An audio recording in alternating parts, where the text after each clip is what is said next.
Welcome back. I'm Andrew. And I'm Megan. Today we want to talk to you guys about what it's like to travel with Tourette's and coping with travel anxiety. Over this past year, we have had the opportunity to visit some amazing places and spend some time with wonderful people. As we know, it isn't easy to deal with anxiety and with Tourette's. Many others deal with the same and similar problems. We are here to offer our insight on how we deal with these issues while traveling. Thank you for all your continued support, and feel free to reach out with any questions. We hope you enjoy the video. My makeup's not too dark for this today. Since December, we've traveled to Wyoming,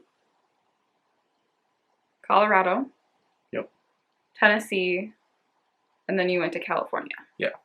So we've had experience just in a short bit about us driving places and us flying places, renting a car for the first time, and everything that's come along with that. Which you can legally do in a couple days.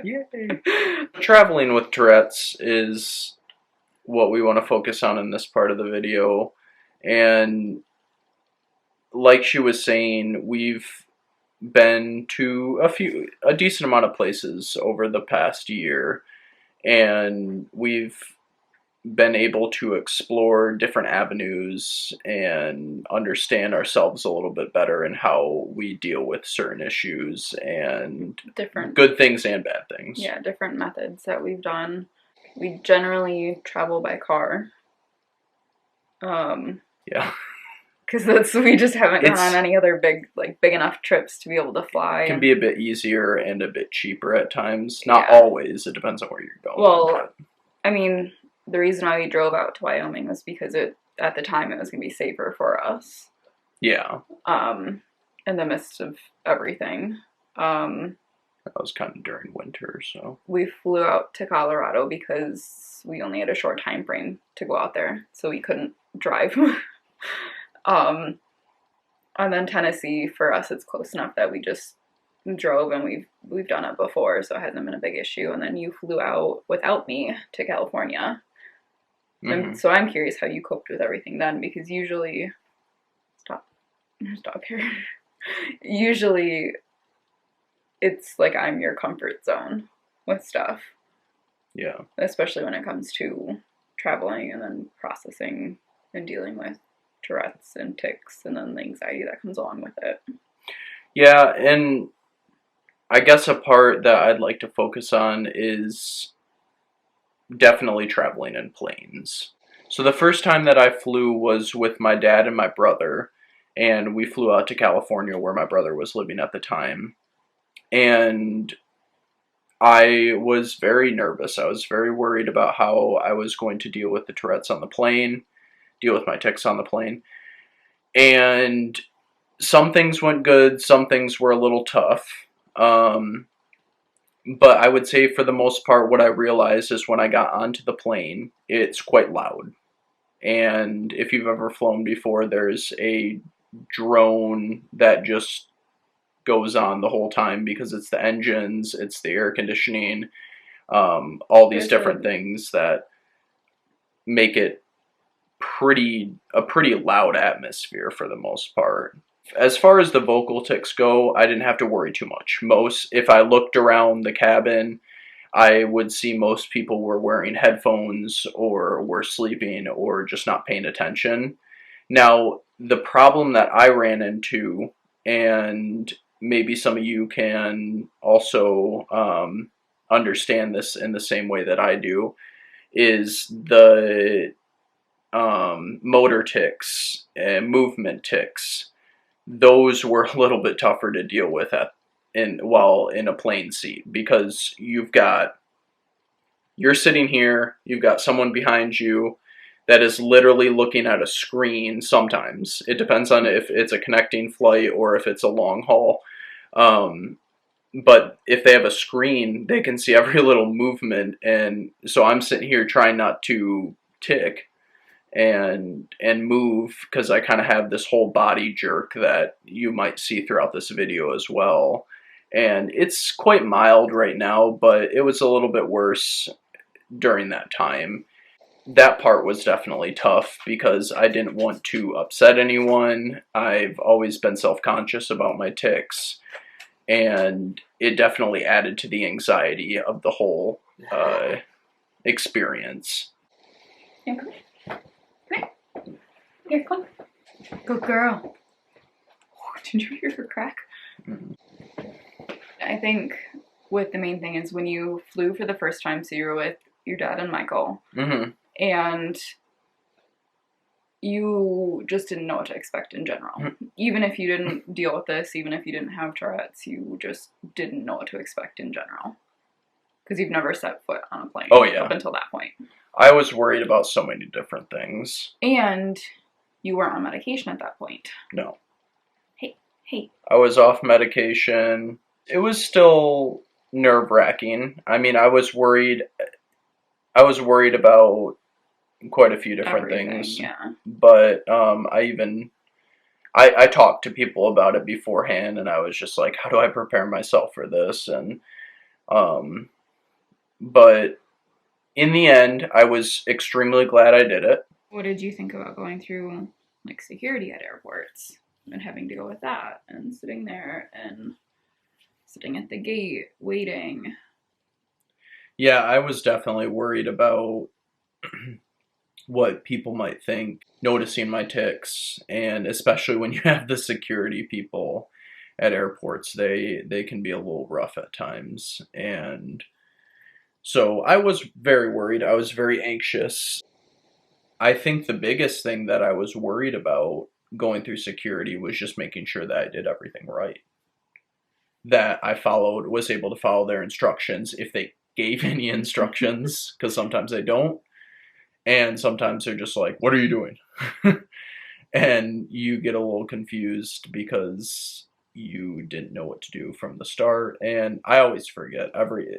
I went to California, learned how to go through security and what to take out of your bag and what to leave in there and where to put different things. And different airports have their own exceptions and regulations and how they process people through security.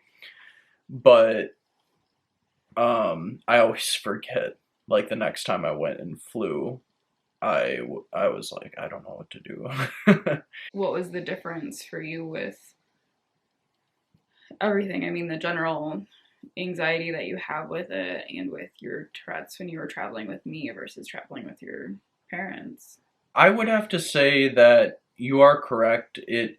I do find more comfort with when traveling with you, and I feel like because there's a bond between us, I'm a little more comfortable. I don't feel so alone and on my own when traveling with you. And when I'm with my parents, I know you understand things a little bit differently than they understand things with me. So it's something where like I said, I can feel a little bit more comfortable and relaxed and calm. Yeah. When I'm traveling with you. How does your Tourette's affect you when traveling to new places? Well, it definitely, I notice it can be worse in stressful situations when driving. If we're having to drive somewhere new or drive in a place that is new, I notice it can be a bit worse, and I struggle with, I mean, the anxiety portion of it too, definitely. But at the same time, when we were in Garden of the Gods in Colorado, it was actually kind of calming to be in that environment and just to be able to relax and explore. But what about like San Diego? San Diego, it depended on where we were at, but when we were in the busier places, like in a city or when you went up to LA. Yeah, I went to LA. it was it was an interesting experience, and I had a lot of fun, but there's so many people and there's so much going on that it kind of is overstimulating. And because you So, didn't have me. yeah, exactly. No, seriously though. Sure. I wish you would have been there. Mm-hmm. The other part that definitely is relevant is the fact that my Tourette's kind of goes hand in hand with my anxiety. And when my anxiety is amped up and I'm worried about things and nervous or whatever it may be, you can notice pretty easily that the tics get worse as well. And so, whatever situation that may be while we're traveling, it can be pretty obvious when that happens. And I find a lot of times when I do get more anxious, I have more trouble controlling the tics. So, that part is, it's kind of hard to separate those two. They almost seem to be combined together, intertwined, and it's always been something where it's not one or the other, it's both combined, and they both make for sometimes a disaster. Traveling definitely makes it tougher to cope with the Tourette's, and that is just plain and simple. That's it is what it is, and I just have to learn to deal with it. And Well, not necessarily deal with it. It's part of you. yeah, It's you're still you still have to accept it even further, and yeah, it'll work its way into normal. I mean, it is normal for us. It's just we're still in the process of working around it because it's constantly changing. yeah. I guess one little story that I have, and I'll kind of end this segment off with that, is when we were driving into the base in San Diego, the naval base, and I was having really aggressive movement tics, motor tics, and I was really like jerking my body. And we got up to the gates, and the sentry leans down after checking my brother's ID, and he's just like, "Are you okay?" And I was like, "Yeah, I'm fine." And he's like, "Do you have hiccups or something?" And I was just kind of completely embarrassed and a little confused at that point. And I was like, "No, no, I'm fine." And for some reason, I just, for the longest time, and I've been a lot better with it now, I just wouldn't tell people that I have Tourette syndrome. I tried to just say, "I'm fine, it's okay, there's nothing wrong with me," because I wanted to believe that there was nothing wrong with me and that I was no different than another person. I don't know if anybody is the same or similar to that, but that's just how I've always struggled with being honest with people. And so he just gave me the weirdest look, and it was just it was really tough for me. It kind of brought me close to tears, and if I'm being honest. But those are the types of experiences that unfortunately are kind of ingrained in my mind, and I try my best to forget about them, but they are sometimes those things that you remember after a while. I mean, we're working on those, and Yeah. even you've come so far as with everything last year and the couple customers and people that you've had to deal with in stores looking at you weird with some of your tics, and especially because you have the one that like you kind of clear your throat a little bit. And Yeah. I mean, all through last year, people were looking at you weird with it, and you're like, I'm fine. I don't have anything. It's just this is this. Yeah. But if I was to give a tip, is always be upfront and honest with people. Honesty is the best policy, because in the end, you're avoiding confusion. You're actually teaching someone about something that they may not know about. And if you can educate people on what Tourette's is and why it's something that can be hard to deal with at times, then people might be more understanding with you and feel empathetic. Yeah. We did talk about how I deal with anxiety while traveling, and I wanted to focus more on how Megan deals with anxiety while traveling because, like I was saying before, it's kind of hard to separate the Tourette's and anxiety for myself. If we talk about traveling with anxiety for me, it's going to also be talking about traveling with Tourette's for me. So I wanted to ask her a couple of questions and let her kind of describe how she deals with anxiety in traveling and that whole thing.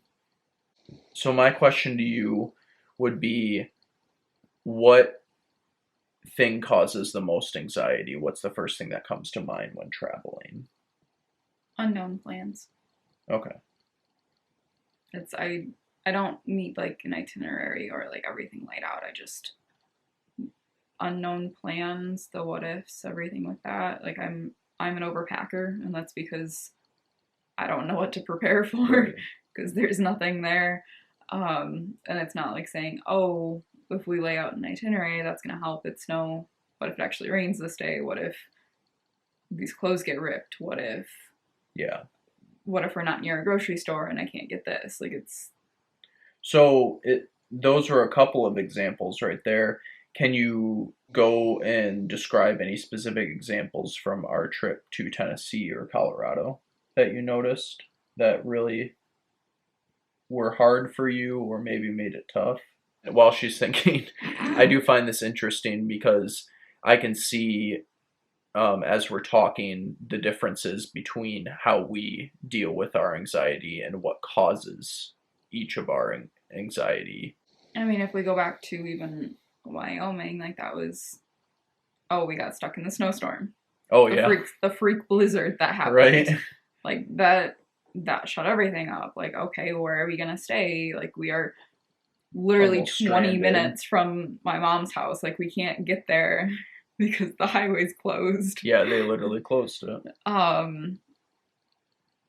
mean, obviously, like that was a super laid back trip. Like there wasn't plans anywhere, and like it was just to go spend time with them. And you were with people that you're comfortable with too. Yeah, but like the hotel and everything with that, how we were getting that, if we were actually gonna get it because they weren't answering phones. And, Right.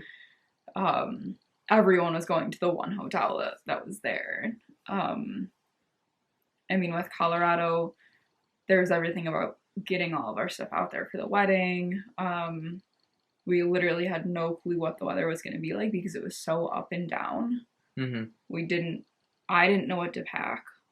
I didn't even know how I was getting half the stuff out there. I didn't know how we were getting half the stuff back. Like there were so many moving parts in that, and that's different because there was an event there and it wasn't just a trip. Right. I mean, Tennessee, we knew it was going to be a laid back trip, but there was a lot of stuff going on at work, so it's just I'm constantly thinking about the other stuff that is happening, and there's not a way to fully relax on the trip, and that's just because I'm overthinking, I'm overworking. And that's how I process a lot of it. Yeah. I mean, with Tennessee, there was a good day and a half that I just felt like crap because my head. Mm-hmm. And then it's like, oh, you wanted to go to the park, you want to do these things. And I'm like, I don't know if I can. And it was just like letting you down. And yeah, and probably contributed to the anxious feelings of how am I supposed to keep moving forward if this is in my way. I mean, I had a slight panic attack when we were out on that walk. I know. Yeah, I felt bad about that. tearing up now. It's an emotional topic. It's just the whole factor of not wanting to be a bother and not wanting to let people down. That's rightfully where all of that sits with me. That's how my brain is wired right now.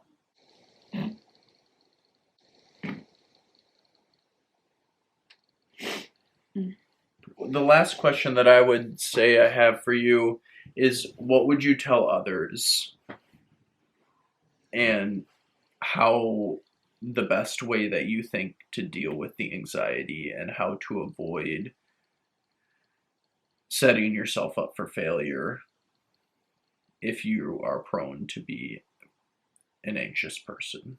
I mean, obviously everyone is different, so we can't generalize that and say like this will work, or this is what I'll say to do this, because even half the things that I try don't work for myself, depending on what's going on. I mean, main thing is finding a support system that works for you. Mm-hmm. If that's a person, if that's an outlet, if that's an animal, finding whatever support works best for you and sticking with that. And I mean, if there's something that you truly feel uncomfortable with, stick your ground. You know, don't say, oh, I'm just gonna push myself aside to do things for you that you want to do just because it'll make you happy. It's, if I truly don't feel comfortable, if I feel anxious, if I'm overworking stuff, like, being honest, I have to stop. Yeah. It's always do what you can to be true to yourself, even if you struggle with a lot, even if it's you feel like you're taking a step back from getting where you need to go. Yeah. Some good words of advice. Well, hopefully we were able to touch on a little bit of everything that you were expecting to see in the video. We do really appreciate you guys watching, and we appreciate the support. We just hit 150 subscribers, which is a huge milestone for us, and we're extremely excited about that. We promise we're trying to film more. Yeah, There's been a lot going on. Yeah, we do apologize about the long time in delays. between. Yeah. Well, hopefully we'll film something this weekend too. Yeah, that would be a good idea. So, thanks again, guys, for watching, and we'll see you in the next video. Bless you, Kaya.